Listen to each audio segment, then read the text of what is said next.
అక్రమ తవ్వకాలపై ఫిర్యాదులున్నాయి.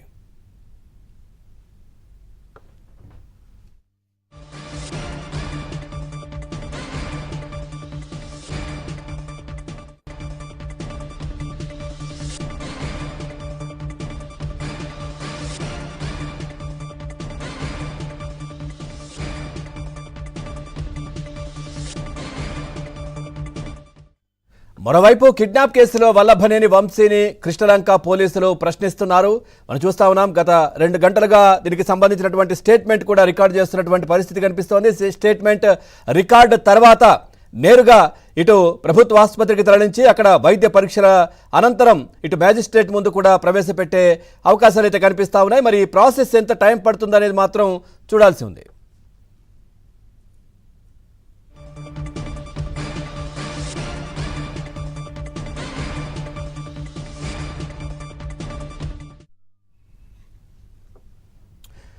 రైట్గా చూస్తా ఉన్నాం. వంశీపై మరో 2 కేసులైతే నమోదుకు రంగం సిద్ధమైనట్టుగా తెలుస్తోంది. 2019 ఎన్నికల సందర్భంగా నకిలీ పట్టాలు పంపిణీ చేశారని కూడా ఫిర్యాదులున్నాయి. అలాగే వైసీపీ ప్రభుత్వ హయాంలో మట్టి అక్రమ తవ్వకాలపై కూడా ఫిర్యాదులున్నాయి. ఓవరాల్గా ఈ అంశానికి సంబంధించి మరింత సమాచారం మా ఏపీ బ్యూరో చీఫ్ రామారావు అందిస్తారు. రామారావు, పూర్తి డీటెయిల్స్ ఏంటి?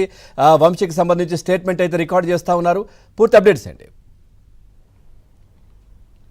పవన్ వల్లభనేని వంశీపై కేసులు చుట్టుముడుతున్నాయి. ఒకవేళ ఈ కిడ్నాప్ కేసులో బెయిల్ వచ్చినప్పటికీ కూడా ఆయనపై మరో 2 కేసులు కత్తి వేలాడుతూ ఉంది. ప్రధానంగా ఈ 2 కేసుల్లో కూడా 2019 ఎన్నికల్లో తెలుగుదేశం పార్టీ తరపున పోటీ చేసి వల్లభనేని వంశీ గన్నవరం నియోజకవర్గం నుంచి గెలుపొందారు. ఆ తర్వాత 2-3 నెలలకే ఆయన తెలుగుదేశం పార్టీ నుంచి ఫిరాయించి వైసీపీలో చేరిపోయారు, అధికార పార్టీలో. అయితే అప్పట్లో ఆ తరువాత ఆయన గన్నవరం నియోజకవర్గంలో గన్నవరంలో కానీ లేకపోతే బాపులపాడు మండలాల్లో కానీ వివిధ గ్రామాల్లో మట్టి అక్రమ తవ్వకాలు ఆయన అనుచరులు సాగించినట్టు కూడా పెద్ద ఎత్తున ఫిర్యాదులు వచ్చాయి. ఇచ్చిన పరిమితుల కంటే ఎక్కువగా తవ్వటం, అదేవిధంగా సీనరేజీ రాయల్టీ చెల్లించకుండా కూడా అక్రమ తవ్వకాలు చేశారు అని కూడా పెద్ద ఎత్తున ఫిర్యాదులు వచ్చాయి. అప్పట్లోనే దీనికి సంబంధించి నేషనల్ గ్రీన్ ట్రిబ్యునల్తో పాటు విజిలెన్స్ ఎన్ఫోర్స్మెంట్కి, ఏసీబీకి కూడా పలువురు పెద్ద ఎత్తున ఫిర్యాదులు చేసినప్పటికీ కూడా అప్పట్లో వైసీపీ ప్రభుత్వం ఈ ఫిర్యాదులను పట్టించుకోలేదు.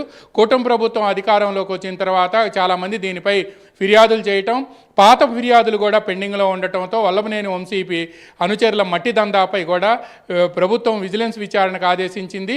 విజిలెన్స్ ఎన్ఫోర్స్మెంట్ ఈ గ్రామాల్లో పర్యటించి, విభాగం అధికారులు ఈ గ్రామాల్లో పర్యటించి మట్టి అక్రమ తవ్వకాలకు సంబంధించి ప్రభుత్వం ఇచ్చిన అనుమతులేంటి, ఎంతవరకు తవ్వారు, ఎంత మేరకు తవ్వారు అనేది కూడా కొలతలు తీశారు.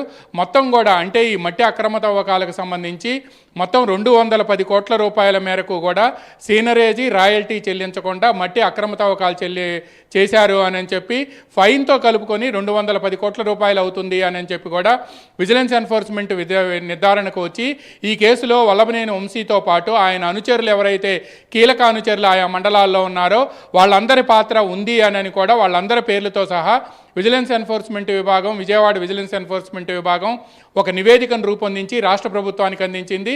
రాష్ట్ర ప్రభుత్వం ప్రస్తుతం ఈ నివేదికను బయటికి తీసింది. దాదాపుగా 20 రోజుల క్రితం ఈ నివేదిక ప్రభుత్వం వద్దకు చేరినప్పటికీ కూడా ప్రభుత్వంలో పెండింగ్లో ఉంది. ప్రస్తుతం ఈ నివేదికను ఆధారంగా చేసుకొని దీనిపై వెంటనే కేసు దర్యాప్తు చేపట్టి కేసు రిజిస్టర్ చేయాలి అని కూడా ప్రభుత్వం ఈరోజు ఏసీబీ లేదా విజిలెన్స్ విచారణ, ఏసీబీ లేదా సిఐడి విచారణకు ఆదేశించే అవకాశం ఉంది. విజిలెన్స్ ఎన్ఫోర్స్మెంట్ విభాగం ఇచ్చే నివేదికలో మట్టి అక్రమ తవ్వకాలకు సంబంధించి కొలతల వారీగా, అదేవిధంగా ఎక్కడెక్కడ ఎంత సీనరేజ్ ఎగవేశారు, ఎంత రాయల్టీ ఎగవేశారు అనేది కూడా స్పష్టంగా పేర్కొనడంతో దీనిపై తదనంతర దర్యాప్తు జరిపి వెంటనే కేసు నమోదు చేయాలి అని కూడా ప్రభుత్వం మరికొద్దిసేపట్లో ఆదేశించే అవకాశాలు మనకు స్పష్టంగా కనిపిస్తున్నాయి. ఇక దీంతో పాటు ఈ కేసుతో పాటు 2019 ఎన్నికల సందర్భంగా అసలు భూమే లేకుండా నకిలీ పట్టాలు వంశీ అనుచరులు ఇచ్చారు అని చెప్పి అప్పట్లో పెద్ద ఎత్తున ఆరోపణలు వచ్చాయి. ఇప్పుడు ఎవరైతే ప్రస్తుతం తెలుగుదేశం పార్టీ తరపున గన్నవరం ఎమ్మెల్యేగా ఉన్నారో యార్లగడ్డ వెంకట్రావు, అప్పట్లో ఆయన వైసీపీ తరపున 2019లో గన్నవరం నియోజకవర్గం నుంచి పోటీ చేశారు. అప్పట్లో తెలుగుదేశం అభ్యర్థిగా వల్లభనేని వంశీ పోటీ చేశారు. ఆయన అసలు అక్కడ పట్టాలు భూమే లేకుండా దొంగ పట్టాలు ఇచ్చారు అని కూడా యార్లగడ్డ వెంకట్రావు ఫిర్యాదు చేశారు.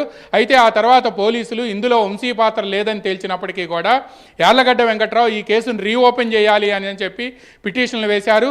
హనుమాన్ జంక్షన్తో పాటు నూజివీడు పోలీస్ స్టేషన్లో ఈ కేసులు ప్రస్తుతం పెండింగ్లో ఉన్నాయి. ఈ కేసులకు సంబంధించి కూడా ప్రస్తుతం రికార్డు అంతటిని కూడా ప్రభుత్వం తెప్పిస్తూ కనిపిస్తుంది.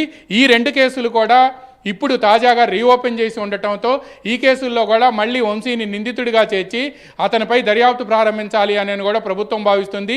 ఇదే అంశానికి సంబంధించి ఈరోజు తెలుగుదేశం పార్టీకి చెందిన గన్నవరం ఎమ్మెల్యే యార్లగడ్డ వెంకట్రావు తెలుగుదేశం పార్టీ కేంద్ర కార్యాలయంలో ప్రెస్ మీట్ ఏర్పాటు చేసి 2019 ఎన్నికల సందర్భంగా ఆయన ఏ విధంగా నకిలీ పట్టాలు పంచారు, అసలు భూమే లేకుండా పట్టాలు ఎలా ఇచ్చారు, ఈ విధంగా పట్టాలు ఇచ్చి ఓట్లు ఏ విధంగా పొందారు అనేది కూడా ఆయన ప్రస్తావించారు. తప్పనిసరిగా ఈ కేసును కూడా బయటికి తీస్తున్నాము అని కూడా ఈ సందర్భంగా యార్లగడ్డ వెంకట్రావు ప్రకటించారు.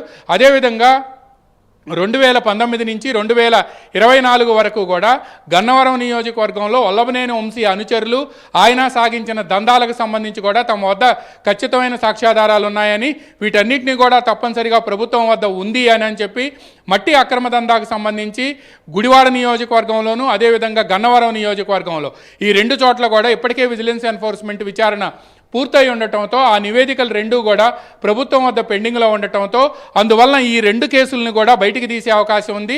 ఒకవేళ ఈరోజు ఏదైతే సత్యవర్ధన్ ఫిర్యాదును విత్డ్రా చేసుకున్న కేసులో సత్యవర్ధన్ బెదిరించి ఫిర్యాదు విత్డ్రా చేశారు అని చెప్పి ఆయన్ని కిడ్నాప్ చేశారు అని చెప్పి కేసు నమోదైందో, ఒకవేళ ఆ కేసులో బెయిల్ వచ్చినప్పటికీ కూడా ఈ 2 కేసులను కూడా బయటికి తీయాలని ప్రభుత్వం భావిస్తుంది. అందువల్లనే ఈ 2 కేసులకు సంబంధించిన సమాచారాన్ని కూడా ప్రభుత్వం తెప్పించుకుంది.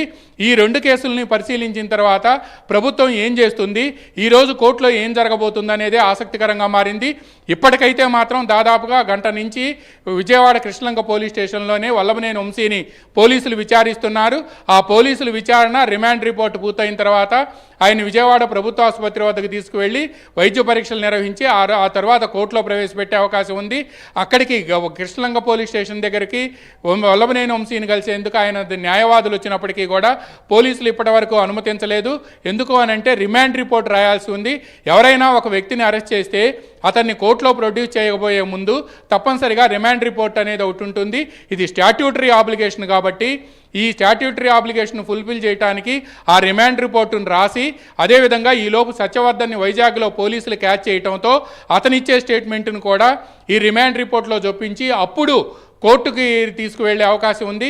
ఎందుకంటే ఈరోజు ఉదయం 5:30-6 గంటల ప్రాంతంలో హైదరాబాద్లో ఆయన్ని అరెస్ట్ చేయడంతో రేపు ఉదయం వరకు 24 గంటల సమయం ఉంటుంది ఎవరినైనా కోర్టులో ప్రొడ్యూస్ చేయాలంటే యాజ్ పర్ లా. అందువలన ఈరోజు రాత్రికి కానీ ఆయన కోర్టులో ప్రొడ్యూస్ చేసే అవకాశం లేదు. అప్పటి వరకు కూడా ఈ ఉత్కంఠ కొనసాగే అవకాశం ఉంది. యామిని.